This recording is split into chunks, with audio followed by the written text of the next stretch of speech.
Eu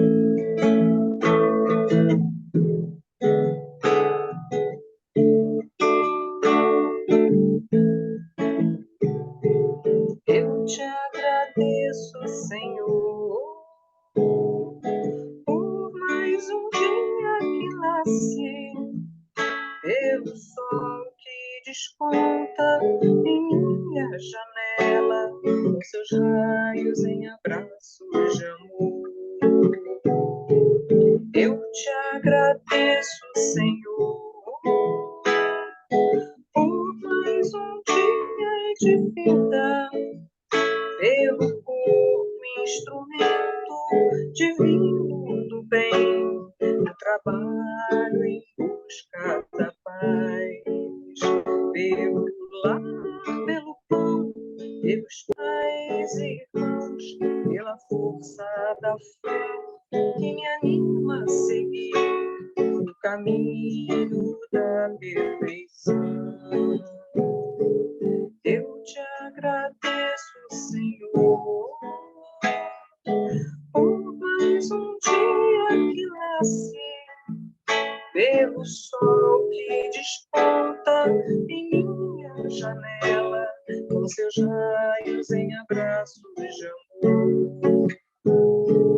Eu te agradeço, Senhor, por mais um dia de vida, pelo corpo, instrumento divino do bem, no trabalho em busca da paz, pelo lar, pelo pão, pelos pais e irmãos, pela força da fé que me anima a seguir no caminho da perfeição, pelo lar, pelo pão, pelos pais e irmãos, pela força da fé que me anima a seguir no caminho da perfeição.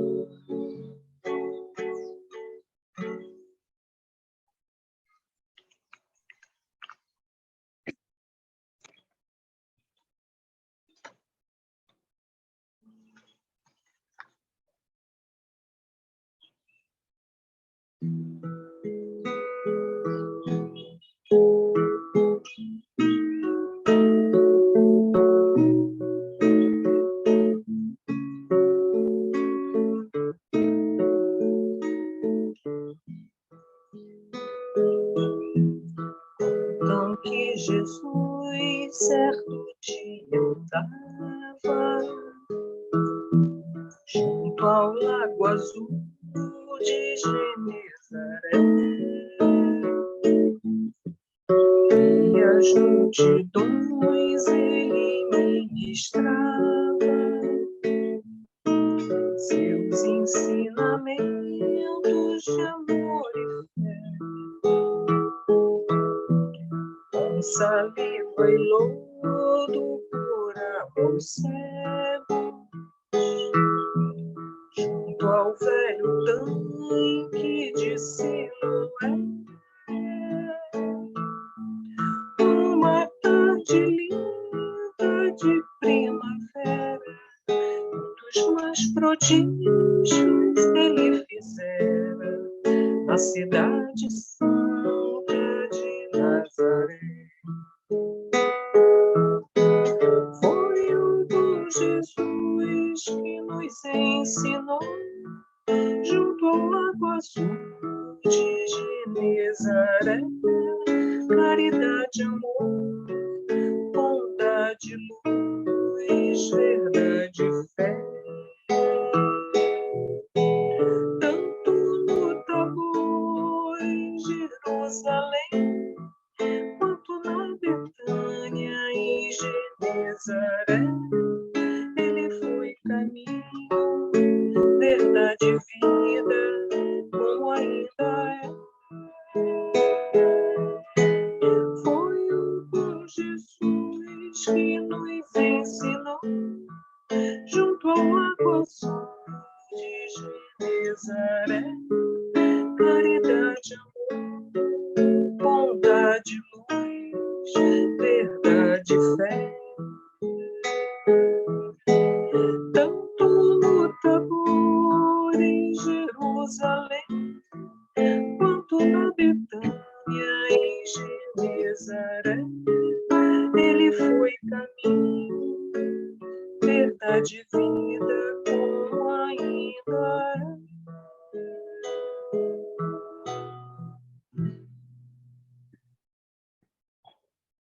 Então, boa tarde a todos, sejam todos bem-vindos. Então, nós vamos começar o nosso grupo de estudo, e eu gostaria de saber, tem algum voluntário aí para fazer a nossa página de abertura, a prece, a página de abertura.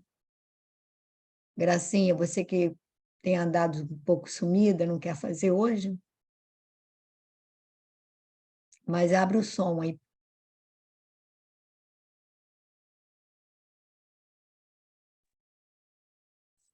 Primeira prece, né? Sim. Jesus amado, em mais uma oportunidade, mais um novo dia em que nos permite estarmos juntos, refletindo sobre os seus ensinamentos, sobre os ensinamentos deixados pelos espíritos mais desenvolvidos que vieram trazer para nós as marcas do seu tempo, as condições com que viveram, com que descobriram a Ti, Senhor, que nós possamos também descobrir, deixar que Tu nasças integralmente dentro de nós, nos propondo a devagar, porque não temos ainda o conhecimento necessário, ainda crianças que somos, mas que a nossa vontade seja firme em buscar-te, em seguir o Teu caminho. Agradecemos mais uma vez essa oportunidade de estarmos juntos. Que assim seja. É o 142, não é isso? Saibamos. Isso. Revides. Na verdade, é já realmente uma falta entre vós terdes demandas uns contra os outros. Porque não sofreis antes a injustiça? Porque não sofreis antes o dano? Paulo aos Coríntios 6, 7. Nem sempre as demandas permanecem nos tribunais judiciários, no terreno escandaloso dos processos públicos. Expressam-se em muito maior escala no centro dos lares e das instituições. Aí se movimentam, por meio do desregramento mental e da conversação insurdina, no lodo invisível do ódio que asfixia corações e anula energias. Se vivem, contudo, é porque componentes da família ou da associação as alimentam com o óleo da animosidade recalcada. Aprendizes inúmeros se tornam vítimas de semelhantes perturbações por se acastelarem nos falsos princípios regenerativos. De modo geral, grande parte prefere a atitude agressiva de espada às mãos, esgrimindo com calor na ilusória suposição de operar o conserto do próximo. Prontos a protestar, a acusar e criticar nos grandes ruídos, costumam esclarecer que servem à verdade. Por que motivo, porém, não exemplificam a própria fé, suportando a injustiça e o dano heroicamente, no silêncio da alma fiel, antes da opção por qualquer revide? Quantos lares seriam felizes? Quantas instituições se converteriam em mananciais permanentes de luz se os crentes do Evangelho aprendessem a calar para falar, a seu tempo com proveito? Não nos referimos aqui aos homens vulgares, e sim aos discípulos de Jesus. Quanto lucrará o mundo quando o seguidor do Cristo se sentir venturoso em ser mero instrumento do bem nas divinas mãos, esquecendo o velho propósito de ser orientador arbitrário do serviço celeste? Bom, a página nos chama a atenção, né, para aqueles que já acordaram para Jesus, para a doutrina que veio nos trazer Jesus no sentido de conhecimento, de vivência, de viver com outros, de amar uns aos outros, no sentido de que não devemos achar que sabemos tudo e que estamos em condições de julgar quem quer que seja, ou mesmo uma simples intenção de mudar o outro, né? Dentro daquela regra que nós consideramos como a mais correta. Foi o que eu entendi aqui, porque ser instrumento de Deus é fazer o bem simplesmente, né? Sem querer que o outro pense igual a gente, sem querer que o outro haja fora do seu tempo. Porque cada um tem o seu tempo de ação e de atuação, né? Você não pode achar que o que você pensa é certo para você, mas não é o que o outro vai estar pronto para pensar, ou mesmo, talvez, nunca, nós não somos donos da razão, então, assim, a tua forma de ver as coisas, o ângulo com que você vê as coisas, não necessariamente não será o do outro. É respeitar o outro dentro da possibilidade dele de compreender e de crescer, não querer transformar ninguém, né? Simplesmente nos colocarmos como instrumento de Deus. Foi isso que eu entendi, Pepita. Minha amiga, é capacidade de síntese, né, Gracinha? A capacidade de síntese. Olha, eu acho que essa página, eu acho que à medida que a gente vai, assim, lendo com mais cuidado, Emmanuel, ele não passa a mão na cabeça da gente, ele nos dá cada chamada ou seja, ele diz assim, olha, não estou me referindo ao leigo, estou me referindo aos discípulos do Cristo, ou seja, aquelas pessoas que já têm o Evangelho às mãos, que, como nós, né, estamos estudando, conhecemos o suficiente para ter uma conduta, pelo menos esforçada, em busca da paz. Eu cada vez compreendo mais que fazer o bem é promover a harmonia e a paz no entorno, quer dizer, dentro de você e no entorno. E aqui ele vai dizer uma coisa que as pessoas parecem que não se dão conta, né? Que diz assim, ó, que as grandes contendas acontecem dentro dos lares, dentro das instituições religiosas, ou seja, dentro, não estão assim, né, nos tribunais ou na praça pública ou na rua com a vizinhança, ele diz assim, aí se movimentam por meio do desregramento mental e da conversação em surdina. Aí aquela coisa de que às vezes na instituição está, digamos assim, fazendo comentários desabonantes ou com relação ao outro, ou às vezes na surdina, e a gente diz assim, não estou falando, ninguém sabe, cá entre nós, e aí a gente vai destilando o nosso sentimento de animosidade, porque esse sentimento de animosidade nem sempre é verbalizado, nem sempre ele é, digamos assim, claro, nem sempre ele é hostil, propriamente dito. Muitas vezes ele fica assim, na surdina, né? Aquele venenozinho deixado, aquela pontadinha, aquela pitada, sabe? Que é lançada para, como a gente diz assim, olha, aqueles espetõezinhos, sabe? Que a gente vai, aquelas alfinetadas que vão sendo dadas assim, às vezes muito polidamente, mas que elas alfinetam, que elas trazem esse sentimento de animosidade. E é por isso que Jesus buscou um grupo de pescadores simples, teoricamente ignorantes, mas, digamos, talvez com sentimentos, com coração mais puro, certamente, e é por isso que os espíritos dizem que os grandes trabalhos, assim, do ponto de vista espiritual, não são realizados em instituições propriamente grandes. São realizadas em grupos menores, em grupos onde haja uma harmonia, um sentimento de fraternidade real entre os companheiros.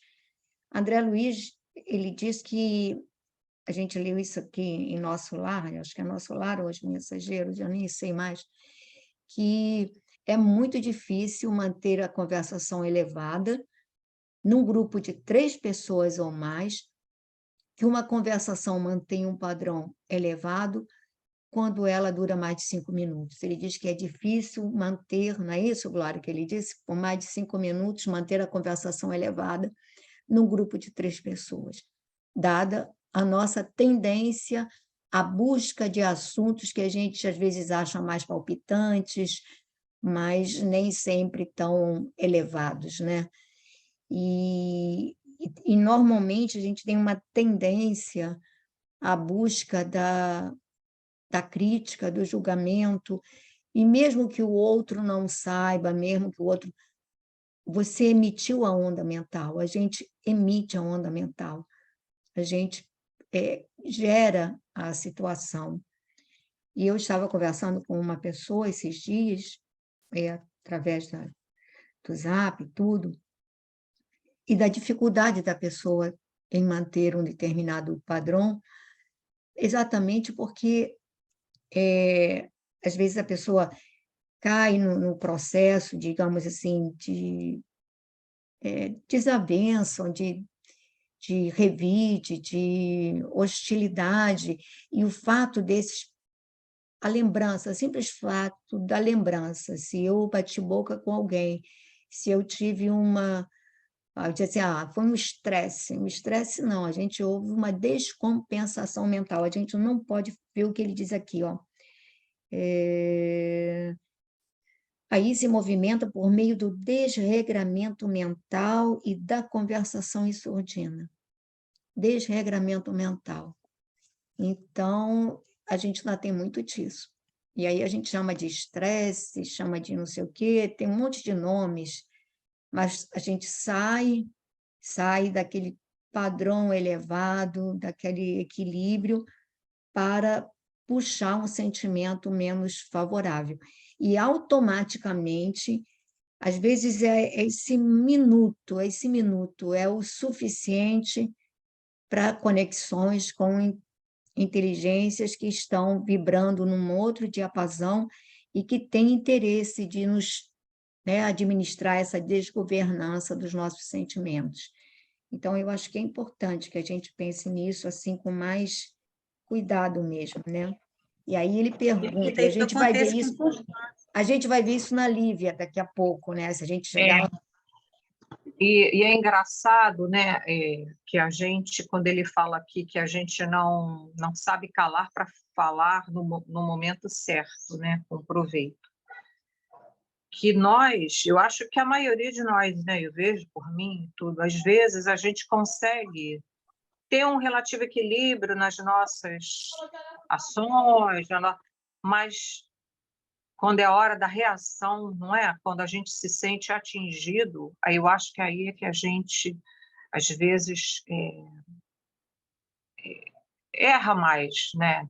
Dentro do lar, você não aceita determinada colocação, e aí você acha que você está certo e você quer revidar, e aí você quer, né, modificar a pessoa, e você não aceita que aquela colocação seja feita. Então, eu acho que a gente cai mais assim mesmo nas nossas reações, né? Na hora que a gente se sente atingido, né? Então, a gente não espera, né? Como ele fala aqui, o momento certo e a palavra certa, né? Para colocar. Então, quando nós estamos bem, né, Glorinha, a pessoa pode até falar que você releva, mas quando nós também não estamos bem, aí qualquer pingo fora do tom já cria um mal-estar. Então, eu acho que a gente tem que prestar atenção nisso, porque às vezes nos esforçamos por um lado e com uma mão a gente se esforça, com a outra mão a gente desfaz tudo que a gente fez. Mas Gracinha ia falar qualquer coisa, né, Gracinha? Está sem som, você tirou o som. Eu só ia falar que isso é comum nas rotinas da vida da gente, né? Nos grupos que a gente interage, se a gente prestar atenção, né? Muitas vezes a gente não, como a Glorinha falou, a gente não consegue ficar calado. E E essa coisa de ser juiz, de querer, né, que remodelar o outro, é impressionante como isso acontece, a gente prestar bem atenção, a gente tem que o tempo inteiro ficar se guardando para agir no momento certo, porque isso é muito comum entre as pessoas de uma forma geral. Verdade. Bom, então, alguém mais quer falar alguma coisa? Senão, nós vamos para há 2000 anos, que está chegando num ponto bem importante. Rose, hoje eu vou permitir, sei que você hoje não está na universidade, você pode começar a leitura. Hoje eu posso falar. Nós paramos naquela parte, ficas assim, dispensado? Aí ele diz assim, é um parágrafozinho antes, assim, pois, agradeço-te a dedicação. Tá bom. Assim, pois, agradeço-te a dedicação em meu favor, mas a tua opinião abre entre nós, de doravante, uma linha divisória que a minha confiança não mais ousará transpor. Ficas, assim, dispensado do serviço que retinha junto à minha família, mesmo porque a perspectiva minha a Roma se desvaneceu com o desaparecimento do pequeno. Não poderemos regressar à sede do Império enquanto não lograrmos o seu reaparecimento ou a certeza dolorosa da sua morte. Deste modo, eu seria imprudente exigindo a continuidade dos teus préstimos em Cafarnaum, sacrificando decisões de teus superiores hierárquicos, razão porque serás demitido de minha casa sem escândalos que prejudiquem a tua carreira profissional. Aguardarei o ensejo de comunicar com o governador a teu respeito, quando então serás desligado oficialmente do meu serviço, sem nenhum prejuízo para teu monte. Vês assim que, como homem de Estado, agradeço o teu interesse e sei apreciar a tua dedicação, mas, como amigo, não me é mais possível depositar em ti o mesmo grau de confiança. Para que eu continue, Pepita? Pode continuar, Rose, até o final da página, dá para... Tá bom. O lictor, que não esperava semelhante resposta, ficou lívido no seu indisfarçável desapontamento, mas atreveu-se ainda a revidar fingidamente. Senhor senador, chegará um instante em que havereis de valorizar o meu zelo, não só como servidor de vossa casa, mas também como amigo desvelado e sincero. E já que não tendes outra recompensa melhor que o desprezo injusto para corresponder ao meu impulso de amizade, é com prazer que me sinto desligado das obrigações que me desprendiam junto de vossa autoridade. Em seguida, Sulpício pronunciou algumas palavras de despedida, a que Públio respondeu secamente, atormentado pelos mais profundos desgostos.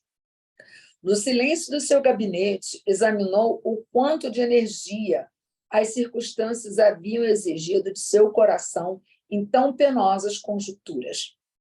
Bem reconhecia que adotara para com o lictor a atitude mais conveniente e consentânea com a situação, mas, no íntimo, guardava angustiosa incerteza acerca da conduta de Lívia.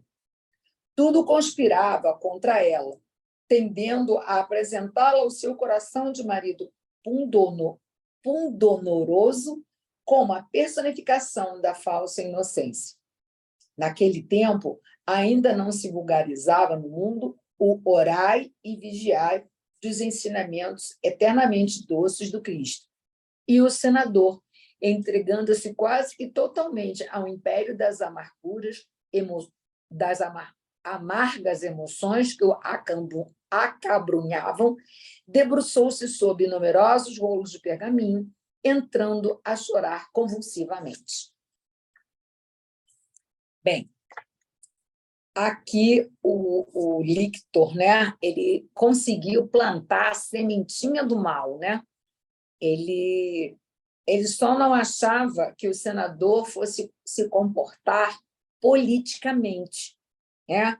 Ele jogou a sementinha do mal, o senador ele agradeceu o trabalho dele e aproveitou que, já que a criança havia sido raptada, desaparecida, comunicando que ele não voltaria a Roma. Mas também, ao mesmo tempo, ele dispensou o trabalho do lictor. Mas a sementinha do mal já estava instalada, né? Ele que tinha um relacionamento com Lívia, um amor sublime, que tinha um relacionamento de confiança, já começou a se sentir enganado, né? Ou seja, aquela sementinha do mal tinha sido implantada. E eu achei muito interessante aqui no final da página, né? Quando Emmanuel reforça, né? O orai e vigiai, ou seja, que o mal ele não desiste nunca, né? Qualquer oportunidade é oportunidade para tirar a gente do equilíbrio. E bate muito com a página que foi lida também, né? De que quando a gente está bem, tudo bem, mas quando a gente está mal, um pinho é letra, né? Foi o que eu entendi.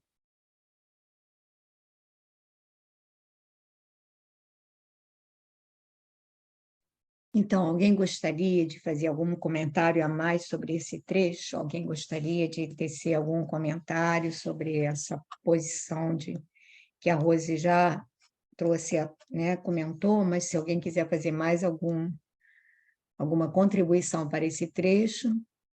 Sandrinha, você que está chegando agora, quer comentar alguma coisa?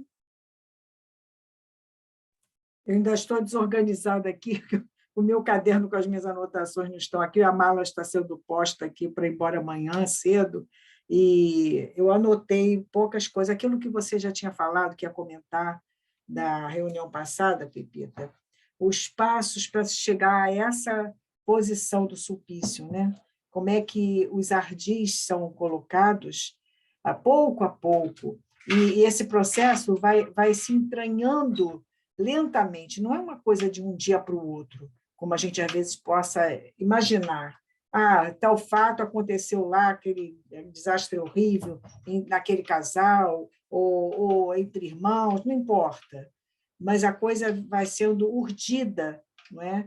Porque justamente aquilo que a Rose levantou, a gente fica muito desprevenido e muitas vezes se deixa levar pelo dia a dia, a parte material da vida, né? E a gente muitas vezes cai realmente. E eu lembrei, nesse período todo aqui, eu marquei 7 pontos dessa investida, vamos dizer assim, de Sulpício, que tem Fúvia por trás de tudo isso, né? Eu fiquei pensando aqui, desde aquela parte em que ele fala da suposta lenda, do conta-se, né? Alguém falou, disseram. Eu lembrei muito dos casos que Humberto de Campos chama atenção para nós. Nós sabemos que ele coloca nomes diferenciados nos contos, nas histórias, né? Mas que são fatos reais, que acontecem com as pessoas. Lembrei daquele casal que a moça foi pedir ao senhor que fosse consertar a tomada do quarto, e o marido, desesperado, acaba dando um tiro, se não me engano, né, neles, e aí fica desesperado quando vê que não era nada daquilo, que ela estava falando do gatinho, do cachorrinho, e no entanto, ele, ouvindo a fofoca, ouvindo o que os outros dizem, ele se deixou levar muito mais por aquilo que é negativo e sem saber valorizar o que já conhecia daquela pessoa, né? O caráter, diríamos assim, de cada um. Embora a gente possa ter algumas surpresas, às vezes, é verdade, mas ao longo dos dias, numa convivência, você, como se diz assim, certa vez vieram me colocar uma coisa referente a um amigo, né? Não, porque você não viu, eu não quero nem ver. Eu não quero nem ver porque dele eu sei que não vai sair nada disso. Então, é melhor nem ver o que de mal, né? O que mexerico, lá o que for, está sendo colocado. Eu não quero ver, porque eu tenho certeza que dele não partiria nada disso. Agora, nem sempre a gente consegue ter esse distanciamento até do processo, né? Muitas vezes a gente se sente envolvido, e quando a gente vê, a gente já está também imaginando, mas não é possível, será que o fulano fez isso mesmo? E as coisas começam a ser conectadas umas às outras, né? E aí os dois planos se conjugam nisso, para que a pessoa realmente caia em desequilíbrio, para que os lares se desfaçam, para que a amizade se desfaçam, né? E assim por diante. Então, eu achei muito importante esse cuidado de Emmanuel nessa narrativa, desse capítulo, porque ele fala desde contaram, não é? Até que ele vai colocando na cabeça de Públio tudo aquilo que poderia realmente se dar contra a mulher dele, que, na verdade, não era nada daquilo. O que a calúnia faz, o que a calúnia faz. Eu tenho o caso de estou me estendendo, mas eu tenho um caso real que me calou muito fundo, ainda era de criança para adolescente, uma vizinha muito querida, que se tornou até madrinha de um dos meus irmãozinhos, e essa moça foi vista indo ali na Frei Caneca, ela ia semanalmente por ali, e um vizinho de frente da casa dela começou a difamá-la dentro do bairro, um bairro pobre, né? Um bairro com gente que se preocupa muito com a vida dos outros e não com a própria, né? E ela um dia bateu lá na casa nós éramos vizinhos assim de terreno mesmo, de muro, e ela foi chorando, e aquilo me impactou muito, porque a gente se gostava muito lá, e ela dizendo: agora a senhora vê o que este homem está falando de mim. E aí o bairro começa aquele negócio, né? Um fala, outro fala, vai aumentando, e, na verdade, o que ela fazia? Aí ela contou a situação que ela vivia. Um irmão preso na Frei Caneca, naquele presídio da Frei Caneca, e era o irmão mais novo dela, e ela não podia desassistir esse irmão. Então, ela ia toda semana, ela levava uma comida ou uma roupa, não lembro bem o que era, mas ela ia impreterivelmente ver aquele irmão, visitar aquele irmão, para que ele também não se desesperasse na cadeia. E foi tomada como uma prostituta naquele lugar, né? Aquilo calou muito fundo nela, ela chorava copiosamente. E eu, como uma criança de uns 10 anos, que eu tinha, uns 9, 10 anos, aquilo me impactou muito, né? Então, o que se fala do outro não é o outro. O que se pensa do outro não é o outro. O que se pensa da gente, muitas vezes, não é a gente, né? Porque nem nós, muitas vezes, conhecemos tudo a respeito do que move as pessoas, do que move as criaturas, e, em linhas gerais, o que vale é o que cada um de nós se responsabiliza, de acordo com a lei, né? É isso, Pepita. Muito bom, Sandrinha, muito boa a sua colocação, que é exatamente isso, não é, gente? Eu acho que aí vem o sentimento que nós temos, por exemplo, a desconfiança é uma característica, não é, da pessoa, aquelas pessoas que, aí, segundo Emmanuel, quando nós somos muito desconfiados, a gente tem que ver que sentimentos nós guardamos no coração, porque a gente tem uma tendência a avaliar os outros por aquilo que nós talvez fôssemos capazes de fazer, quando é aquela virtude, ainda mais aquelas pessoas que são virtuosas de aparência, de superfície, não é? Então, que tipo de sentimentos guarda? Então, aquelas pessoas que desconfiam de tudo, que veem maldade em tudo, não é? É uma característica. E repara que a gente não quer avaliar. Quando, no início do livro, Emmanuel vai contar o sonho que ele tivera para Flamínio, ele fala que quem interceder a favor dele, quem o levara até aquele tribunal, quem estava intercedendo por ele para que tivesse a oportunidade da nova existência, havia sido Lívia.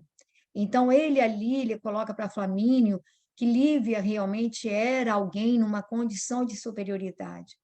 E ele convive com essa moça esse tempo todo, dando testemunhos de recatamento, de nobreza de sentimentos, de pureza de sentimentos, e, no entanto, é aquilo que você falou, ele rechaçou as insinuações de Fúvia, rechaçou, mas arquivou. Que esse é o nosso problema. Tipo assim, não, eu perdoei, não quero saber. Não, mas está lá, não perdoou porque você deixou o espinho ser cravado. Aí ele arquivou, tanto é que na hora que o Tarquínio vai fazer as suas observações maldosas, ele automaticamente vai pensar o quê? O que Fúvia lhe havia dito, mesmo sabendo que ele não tinha a menor assim, a menor possibilidade daquilo ter acontecido. Ele não via a esposa sair de casa, ele não via nada daquilo, ela estava ali sempre presente.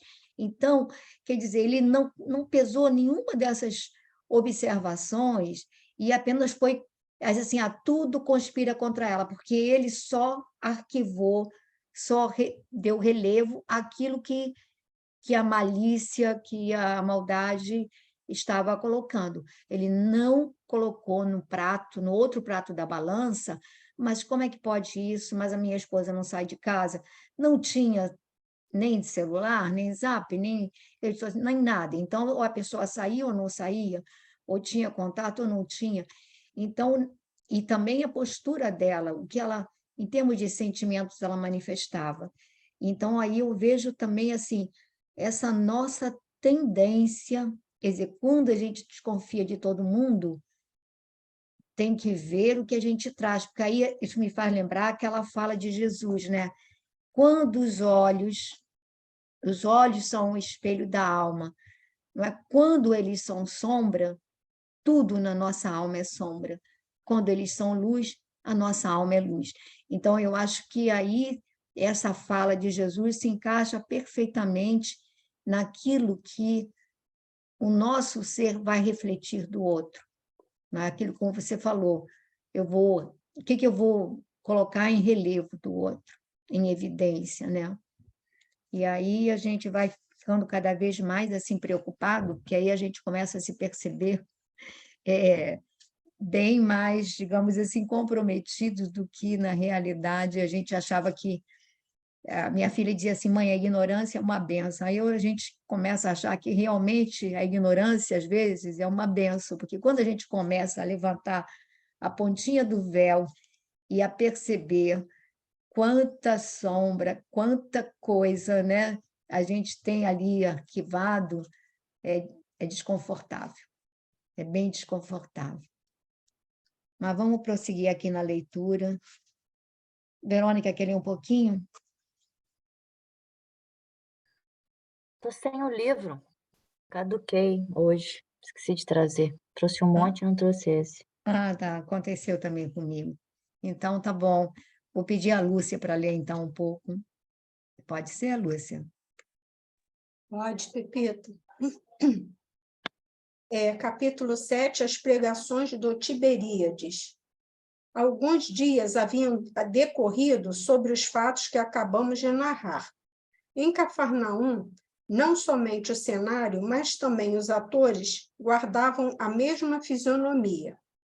Compelido pela atitude revogável e enérgica do senador, Sulpício Tarquinius regressara a Jerusalém, obedecendo às ordens de Pilatos, que, por sua vez, recebera a notificação de Públio Lentulus, referente à dispensa do lictor. Não devemos esquecer que Públio permanecia na Palestina, com poderes amplos, na qualidade de emissário de César e do Senado, e a quem todas as autoridades da província, inclusive o governador, eram obrigados a acatar com especial atenção e máximo respeito. O procurador da Judéia não se esquecera, portanto, de substituir Sulpício do melhor modo possível, buscando conhecer com interesse os motivos do seu afastamento, assunto que o senador solucionou com o mais largo espírito de superioridade, do ponto de vista político.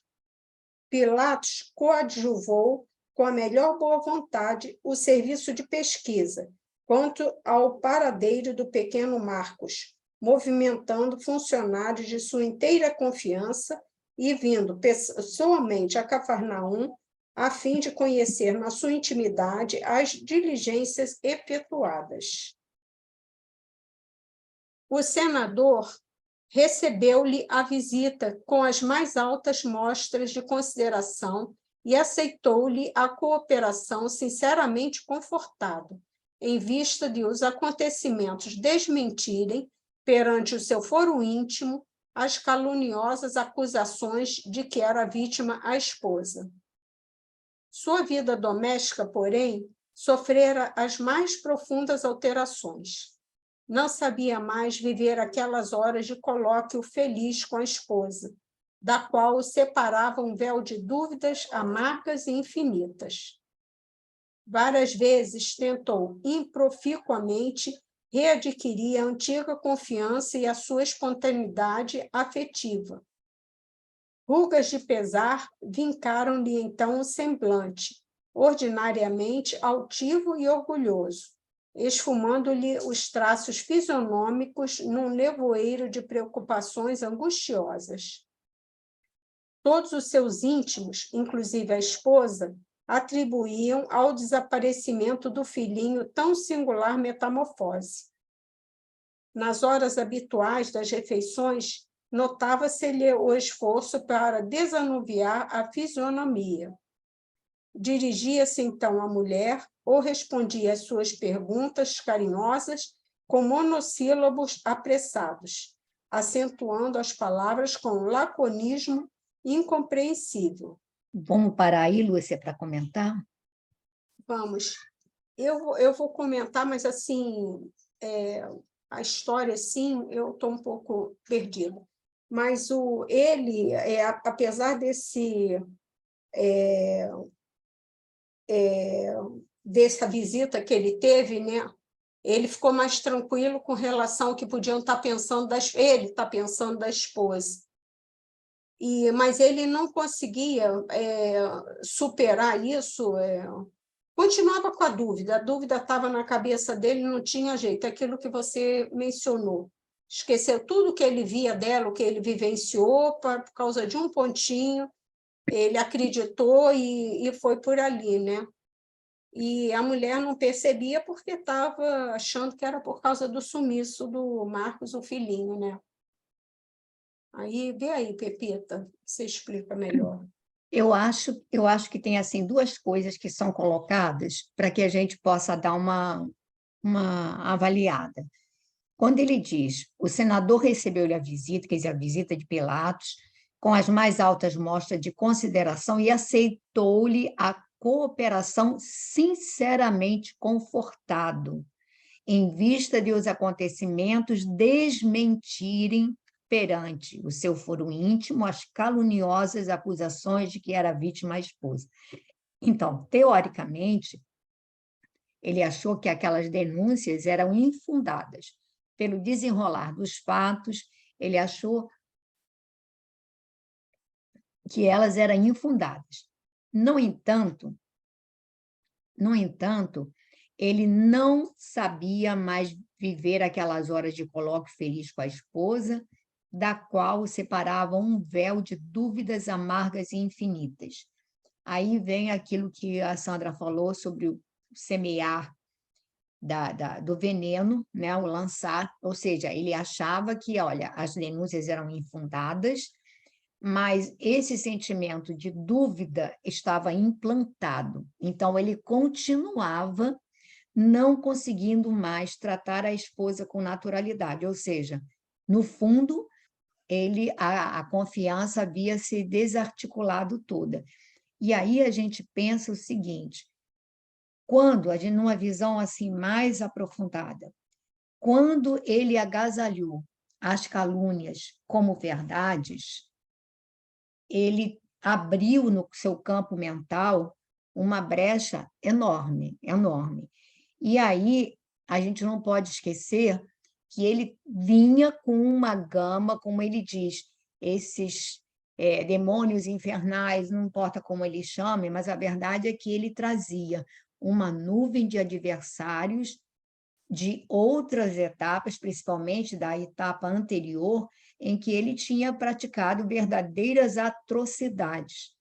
E, embora ele tenha vindo com o propósito de ser uma pessoa eticamente correta, voltada para uma vida reta, uma vida de princípios, digamos assim, éticos e morais mais elevados, e ele veio assim realmente com essa proposta, e Lívia veio junto para reforçar todo esse lado, digamos assim, da elevação dos sentimentos.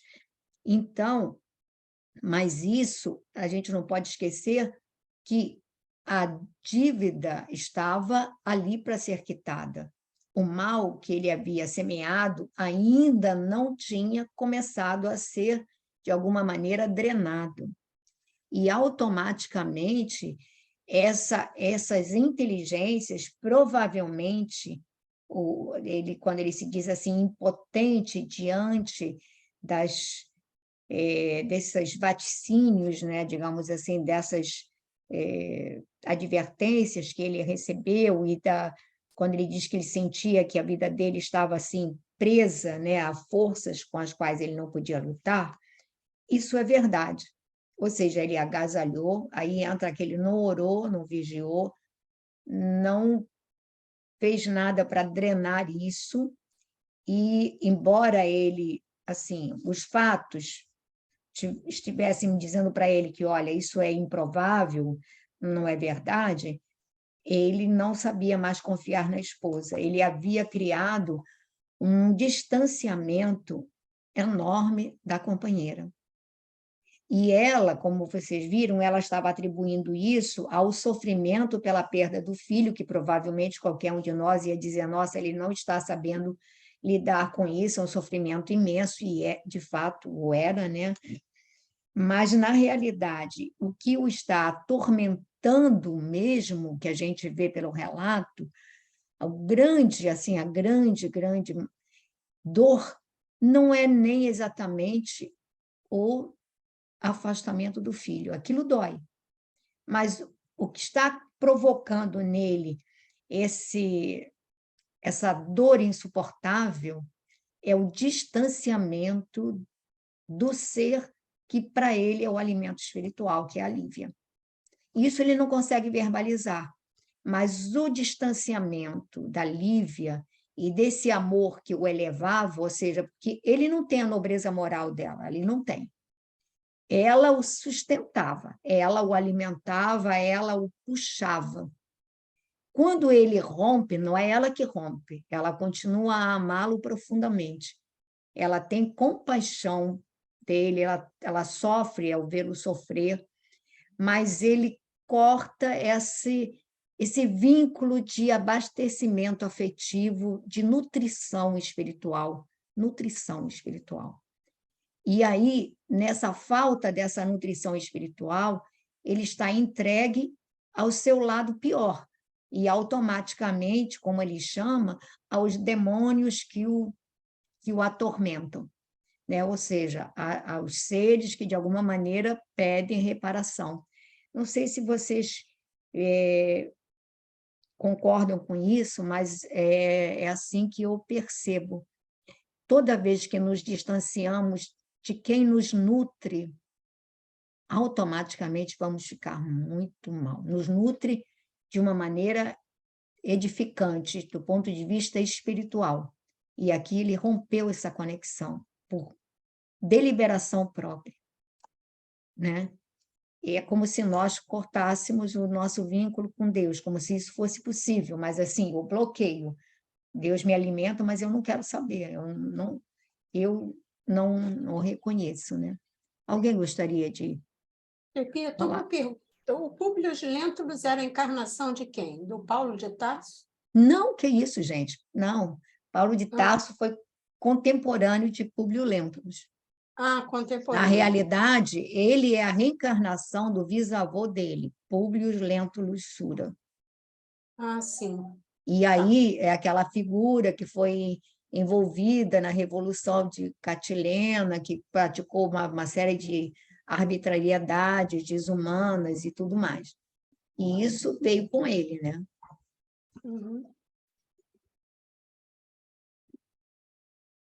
Alguém gostaria de falar alguma coisa? Fala, Verônica, você está sem som. Não, aqui a internet está instável, tem hora que eu estou desligando a imagem para ficar melhor, mas não ia falar, não. Tá bom. Alguém Agora, a gostaria de... Lívia que está com ele é a mesma do Paulo, não? Não, A Lívia não, a Flávia, né? Sei lá.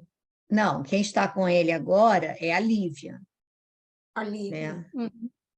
Mas ela não tem nada a ver com Paulo de Tarso. Não, Tá. nada. Pepita, Fala. quando você falava do alimento das nossas almas, eu acho que a gente muitas vezes precisa ampliar isso. Você vê a misericórdia divina, não é por nós. É tão verdade isso que ele coloca aqui, que ele está se referindo ao núcleo familiar dele, não é? Ao processo que se instalou em relação a Públio e a Lívia. E é isso que vai se desenrolar para nós. Mas a gente ampliando isso para esse alimento das nossas almas, como é que nós reencarnamos, muitas vezes, a maioria de nós diria, né, com muitos débitos a ressarcir ainda, mas a misericórdia é tal que sempre coloca junto a nós almas afins que vão nos alimentar a alma.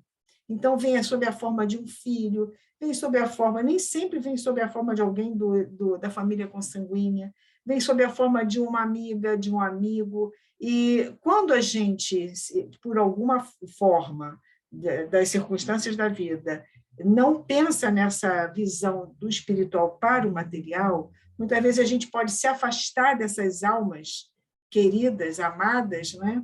Como a gente sente, como a alma da gente sente, fica desnutrida.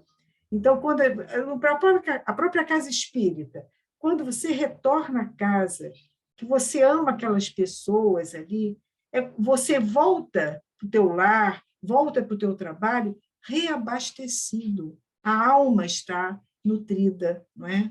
Então, a misericórdia eu vejo assim em tudo que a gente faz, é na família, é nos amigos que você encontra, é no dia a dia você se depara com almas que já foram ligadas a nós no passado e que vêm para auxiliar nesse processo de abastecimento, né, desse alimento espiritual. E a gente precisa estar atento a isso, né, e valorizar e cultivar essas almas também, né, e ampliar esse núcleo de intercessões que existem entre nós todos, né?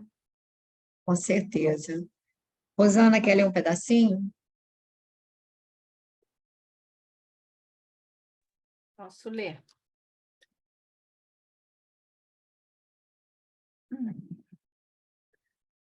Sofrendo, né? Sim. Começa aí, né? Sofrendo amargamente com aquela situação, Lívia apresentava-se cada vez mais abatida, tentando em vão decifrar o motivo de tantas provações e infortúnios. Muitas vezes procurou sondar o espírito de Públio de modo a levar-lhe um pouco de carinho e consolação, mas ele evitava as expansões afetuosas com pretextos decisivos. Quase que lhe aparecia tão somente no triclínio e, feita a refeição costumeira, retirava-se abruptamente para o grande salão do arquivo, onde passava todas as suas horas de inquietadoras meditações. De Marcos nenhuma notícia havia que lhe proporcionasse a mais ligeira sombra de esperança. Por uma formosa manhã da Galileia, vamos encontrar Lívia em palestra íntima com a serva dedicada e amiga fiel, a quem replica nestes termos depois de carinhosamente inquirida acerca do seu estado de saúde. Sinto-me bem mal, minha boa Ana. À noite, o coração bate-me descompassadamente, e hora a hora vejo crescer-me no íntimo dolorosa impressão de amargura. Não poderia bem definir meu estado, ainda que o quisesse. O desaparecimento do pequeno enche minha alma de lúgubres presságios, multiplicando o peso das minhas aflições maternas, quando não posso vislumbrar nem de leve a causa de tamanhos padecimentos. E agora é, sobretudo, o estado de Públio o que mais me acabrunha. Ele foi sempre um homem puro, leal e generoso, mas de algum tempo a esta parte noto-lhe singulares diferenças no temperamento, agravando-se-lhe os sintomas doentios com maior intensidade após o incompreensível desaparecimento do nosso filhinho. A mim, se me figura que ele vem sofrendo os mais fortes distúrbios sentimentais com sérios prejuízos para a saúde. Bem vejo, senhora, quanto sofreis, aventou a serva carinhosa. Sei que sou uma criatura humilde e sem nenhum valor, mas pedirei a Deus que vos proteja incessantemente, restabelecendo a paz do vosso coração. Criatura humilde e sem valor, diz a pobre senhora, buscando demonstrar-lhe o grau de sua estima sincera. Não digas isso, mesmo porque não sou dessas almas que aferem o valor de cada um pelas posições que desfruta ou pelas horas que recebe. Honras pelas honras. Honras que recebe. Continua? Pode ir mais à frente um pouquinho. Filha única de pais que me legaram considerável fortuna, cidadã romana com as prerrogativas de mulher de um senador, vês quanto sofro nos trabalhos amargos deste mundo. Os títulos que o berço me outorgou não conseguiram eliminar as provações que o destino que o destino também me trouxe com a mocidade e a fortuna fácil. Reconhece, pois, que sendo eu Patrícia e tu uma serva, não possuímos um coração diverso, mas sim o melhor sentimento de fraternidade que nos abre a porta de uma compreensão carinhosa a valer por asilo suave nos dias tristes da vida. Quer comentar, Rosana? Não termina aqui o que ela está falando, não? Bom, pode, porque depois vai continuar ainda o diálogo das duas, vai prosseguir. Uhum. Eu marquei aqui que para mim é bem assim interessante, né? Que ela está abatida pela perda do filho, mas ainda está preocupada, né, com o sofrimento do marido e querendo fazer alguma coisa para ajudar o marido, né? O que, na verdade, para mim, mostra, né, também o que a Pepita sempre fala, né, dela ser uma pessoa assim, um espírito bem elevado, porque qualquer outra mãe, eu acho que estaria muito mais preocupada com o filho e fosse até entrasse em depressão, né? E o marido, né? Ela poderia até exigir mais atenção do marido do que se preocupar com ele, né? Então, acho que a maioria, nesse caso, ia entrar em desespero ou em depressão, e ela está sofrendo pelo desaparecimento do filho, mas ainda está preocupada com a saúde mental, né, do marido. E outra coisa que me chama a atenção aqui é a relação dela com essa escrava, né? Na verdade, eram escravos, né? E ela elogiando a escrava, né, e dizendo que ela tem valor, sim, e comparando, né, o sofrimento dela, que nasceu Patrícia, né, e com fortuna e tudo, e pelo que eu entendi aqui, ela está achando que ela sofre muito mais do que a Ana, né, ou que tem menos valor, talvez, do que a Ana ali. Não sei se ela estava querendo dizer isso, né? Bom, vocês podem continuar comentando aí. Deixa eu só ver aqui que o pessoal que liga aqui, Eu tirar o som. não sei se eu vou conseguir falar. Fala, Verônica. Vocês estão me ouvindo? Por enquanto estamos, às vezes dá uma Tá ouvindo? cortadinha, mas dá, pode falar. Não, porque assim, ela tenta, né, igual a Rosana falou, ajudar o marido mesmo estando passando por essa situação. Mas hora nenhuma a gente observa ela, não vou nem dizer cobrando do marido, mas se sentindo necessitada, né, de um apoio ou de uma ajuda por essa situação toda que ela está passando, seja do filho, seja antes com a Flávia, ela não precisa desse apoio, porque assim, né, qualquer um de nós, na condição de mãe, né, poderia falar que o marido está lá deprimido, ou não está atendendo aos apelos, ao sofrimento, e ela não precisa dessa fonte, né, de ser reabastecida pelo marido, né? Ela consegue suprir as necessidades dela, né, de uma certa maneira, e ainda tentar suprir a do marido, muito embora ele esteja naquele momento rechaçando, né? Eu, Fala. eu, não, eu queria falar aqui uma coisa interessante, né? Porque o Públio anteriormente já tinha proibido a esposa de ficar fazendo confidências com a Ana, né? Ele já tinha pedido a ela que não. Mas você vê a tamanha afinidade que existe entre as duas, que né? Ela consegue abrir o coração para essa aia, né? É uma serviçal, né, na realidade. A serviçal, pois é, uma, né, que a atende em particular. E então, aí a gente se impressiona com a afinidade entre as duas, não é?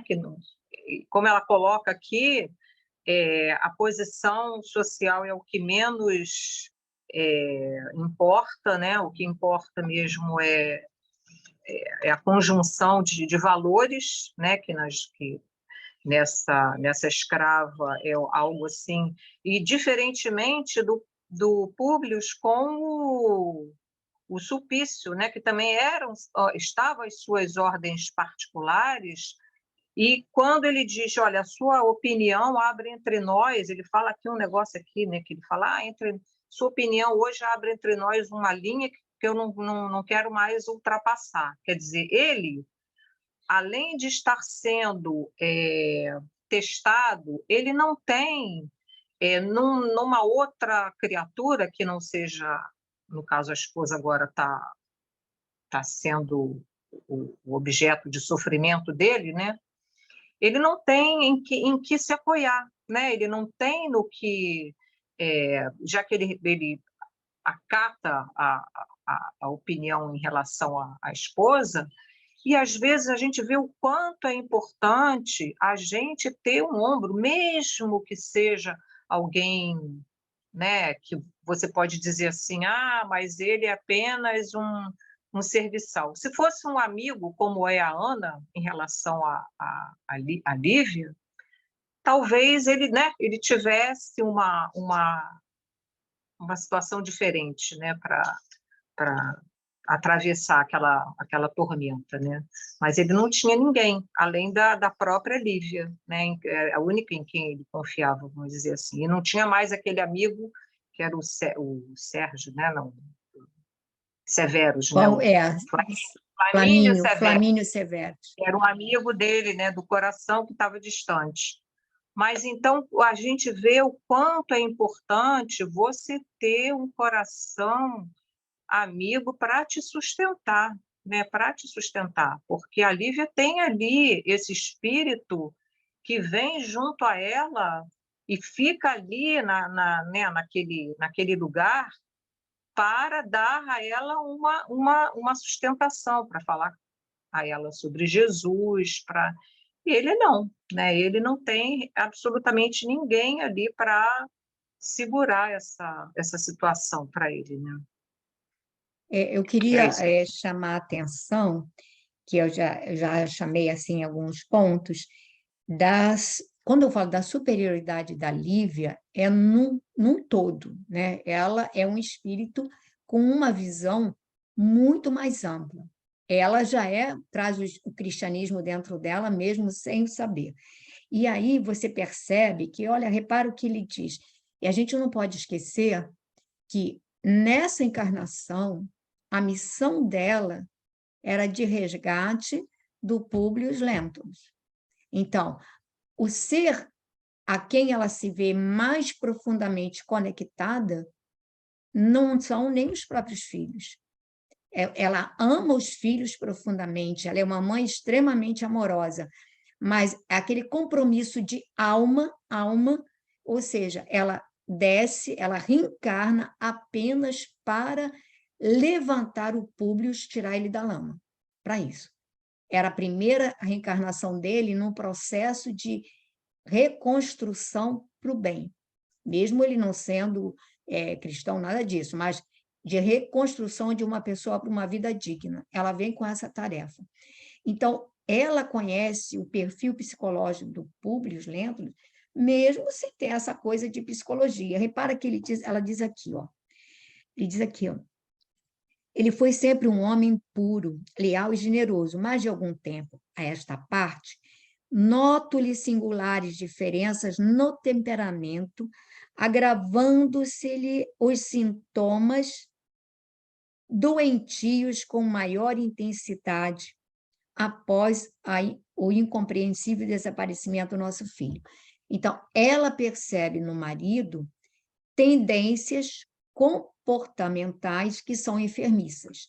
Então, o excesso da vaidade, essa neurastenia, essa tendência a esse mau humor, essa coisa, a instabilidade emocional dele, ela percebe esses traços enfermiços do seu ser. Psicologicamente, ele é uma pessoa comprometida e ela está preocupada porque ele está piorando esses traços que ela sempre percebeu. Ela o ama, mas ela sempre percebeu, e ela, de uma certa maneira, com aquele jeitinho amoroso, ela sempre o levanta, E aqui, depois, esse vínculo com a Ana, é aquilo que você mesmo falou, Deus nos coloca sempre alguém para ser esse sustentáculo. E, como disse a Sandra, não precisa ser alguém da família. Quem vai ser essa Ana? A gente vai ver a Ana ao longo da história até o término, quando ela já está madura. Ela ela vem para auxiliar Lívia, ela deve ser, igual a gente vê em Os Mensageiros, naquela esposa, a Ismália, a esposa do Alfredo, aquele espírito tão nobre, né, que perdoa o marido, que volta mensalmente para ajudá-lo, impulsioná-lo, nutri-lo para que ele prossiga. E a gente vê que ela, quando vem, ela vem com algumas senhoras quase tão nobres quanto ela, que são o séquito da Ismália, o séquito. Lívia, um espírito dessa grandeza, certamente tem um séquito também, ou seja, tem satélites, almas próximas a ela, em condições de uma elevação também, e que essas almas, uma dessas almas é a Ana. E ela vem, você vê, já voltada para Jesus. Ana, ela conhece Jesus antes da Lívia, é ela que traz para a Lívia a notícia de Jesus, é ela que vai ser essa ponte, não é? E a gente vai ver que vai ser o sustentáculo. Então, aquilo que a Verônica falou, ela não precisa dessas pessoas, porque ela é que é a fonte geradora da energia para aquele grupo. Ela sabe, ela que é a pessoa que tem uma maior envergadura espiritual, uma capacidade de gerar, mesmo sofrendo, de gerar estímulo, de gerar esperança, mesmo dilacerada, tentar levantar o ânimo das pessoas em volta. E, na medida em que ela vê no Públio esse ser como se fosse um filho da alma que ela precisa sustentar, e que ele se fecha para receber esses raios benéficos vindos dela, ela sofre. Porque essa é a tarefa dela nessa encarnação, é levantar Públio, é resgatar essa alma. Então, o maior sofrimento, o filho desapareceu, é uma dor, mas é uma dor que foge da alçada dela, que ela não tem ingerência, que ela não se vê, mas o marido está ali do lado. Ela sabe que ela tem que resgatá-lo, que ela tem que ajudá-lo, e ele se fecha como um caramujo, e aí se torna impermeável à ação dela. Essa que é a expressão, ele se fecha e se torna impermeável à ação benéfica dela. E isso é que a tortura profundamente, porque ela sofre em vê-lo sofrer e sabendo intuitivamente o que o aguarda. Então, assim, realmente... Aí ela vai dizer, vejo quanto sofro nos trabalhos amargos deste mundo, quer dizer, essa identificação, ela já deixa claro esse sentimento dela de igualdade. Não sou dessas almas que aferem o valor de cada um pelas posições que desfruta ou pelas honras que recebe. Ou seja, um pensamento totalmente revolucionário para a época. É um pensamento cristão.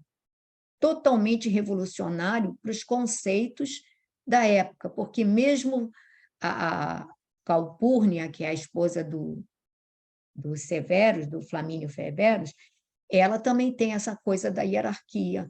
O próprio Flamínio Severus também tem, né? Eles têm essa coisa, então ela tem um pensamento mais à frente. Ela é uma cristã, é como Estevão. Eu vejo assim a Lívia como Estevão, né? Numa condição de fulcros geradores de energia,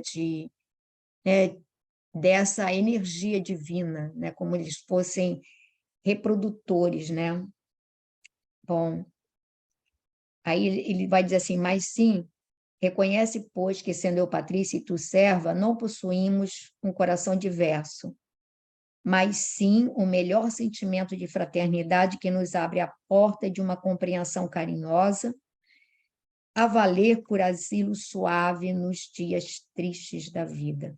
Eu acho que esse entendimento só com Jesus mesmo. E ela já trazia isso, que significa que ela já era dessa esfera, né, onde elaboravam os cooperadores de Jesus. Né? Alguém gostaria mais de falar alguma coisa? Não? Bom, a gente ainda dá para ler um pouquinho? Não, não dá mais para ler? 8 minutos, né? Não, Ah, tá. faltam 8 minutos. Tá, desculpa, é porque está faltando a moça do tempo. Glorinha, então é você. Então, a semana que vem eu começo pela Glorinha e pela Sandrinha. Eu pensei que ainda fosse dar para vocês lerem.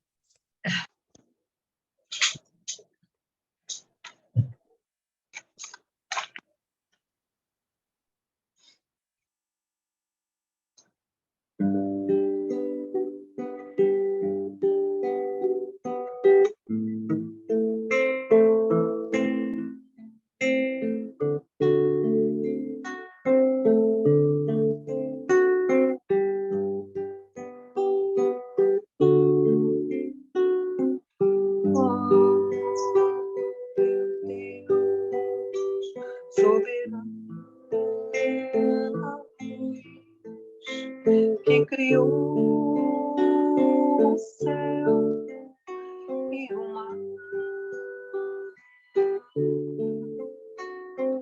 fez o azul da imensidão e espalhou vida pelo ar.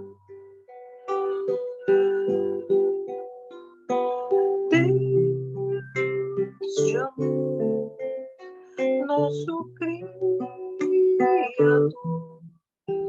infinito em perfeição, luz maior a se refletir no esplendor da criação.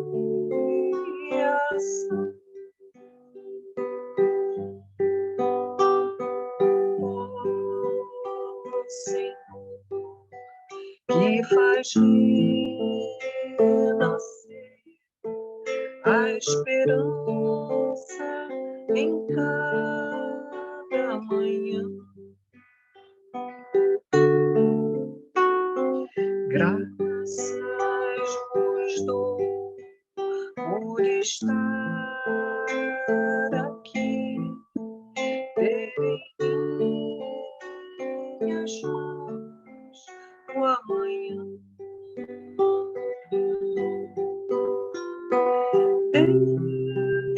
Este amor que alivia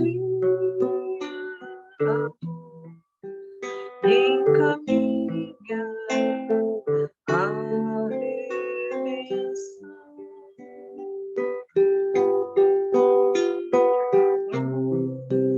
Luz maior, a luz envolver,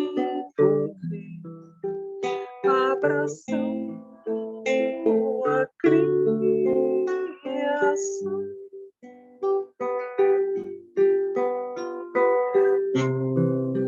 Luz maior, a luz envolver,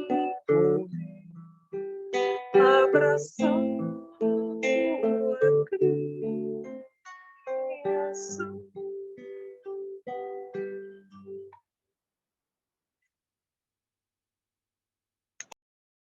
Nesse momento, agradecemos a Jesus a oportunidade de estarmos aqui reunidos em seu nome, para esses estudos, para essas reflexões. Pedimos, Senhor, que nos abençoes, que derrames sobre nós as tuas bênçãos de infinito amor e misericórdia. Ajuda-nos, Senhor, para que as nossas sementes do bem possam germinar com segurança, para que elas possam rasgar as espessas camadas de sombra que ainda trazemos e florescer.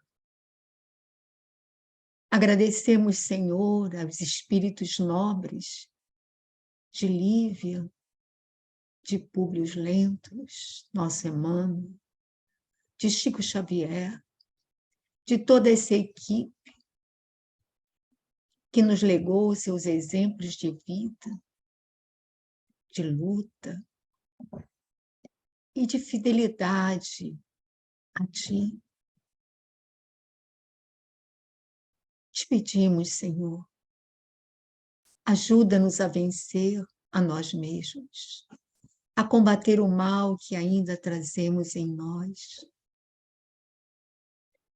Permite que essas reflexões possam germinar em nossos corações e possamos, de uma certa maneira, modificar nossa conduta, tornando-nos pessoas mais dóceis, mais afetuosas, mais equilibradas, mais ponderadas, Senhor. Abençoa-nos, Mestre querido. Fortalece-nos no bem.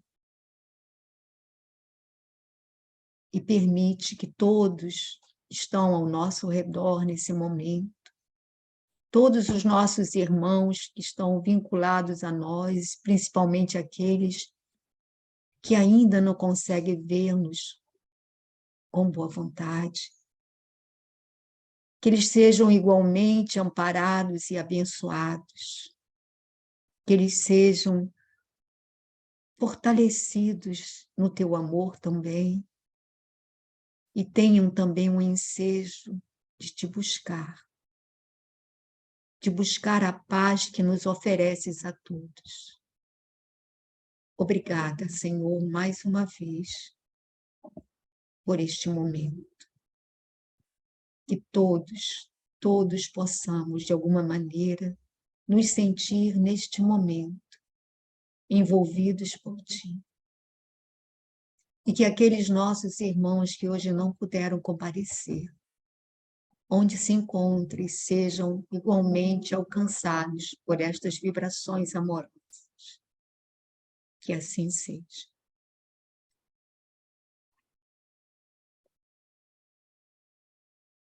Deixa eu desligar.